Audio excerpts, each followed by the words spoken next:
Қосымша құн салығының мөлшері 16% болып белгіленді. Үкімет бастапқыда 15 миллион теңге деп ұсынған шекті мөлшерді 40 миллион теңгеге дейін көтеру туралы шешім қабылдады.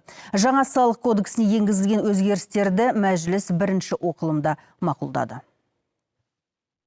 Қосымша құн салығы 16%, ал оны айналымы 40 миллион теңгеден асатындар төлейді деп бекітсек, 160 мың салық төлеушінің миллиардтаған ақшасынан қағыламыз. Осылай деген ұлттық экономика министрі Серік Жұманғарин үкімет ұсынған ең оңтайлы шешім осы деп отыр. Алайда депутат Еркін Әбіл бұл пікірмен келіспейтінін білдірді.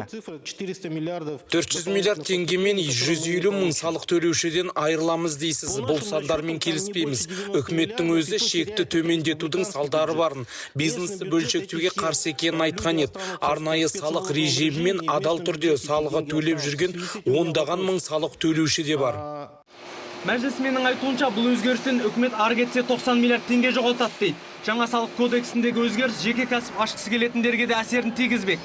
Министр өзгеріске сәйкес жеке кәсіпкер ретінде тіркелу талаптарын барынша қатаңдататынын айтты.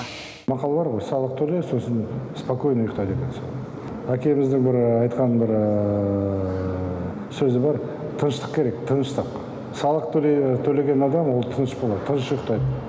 Қызу пікірталасқа ұласқан мәжіліс отырысында депутаттар ұлттық экономика министріне бірінен соң бірі сұрақтарын қарша боратып, салық мәселесіне қатысты біршама мәселелерді көтерді. 4 сағаттық пікірталас нәтижесінде түйткілді мәселелерді қозғап, мәжілісте әркім өз кірісіне сай салық төлейді деген шешімге келді. Мәселен, жекеменшік медициналық мекемелерге 10% құн салығы салынады, ал банктер мен құмар ойын бизнес үшін 25%, әлеуметтік бағыттағы мекемелер мен өңдеу өнеркәсібі үшін 10%, ауыл шаруашылығы үшін 3% салық мөлшері қойылмақ. Дастан Қуандық, Темірлан Нұртаза, КТК, Астанадан.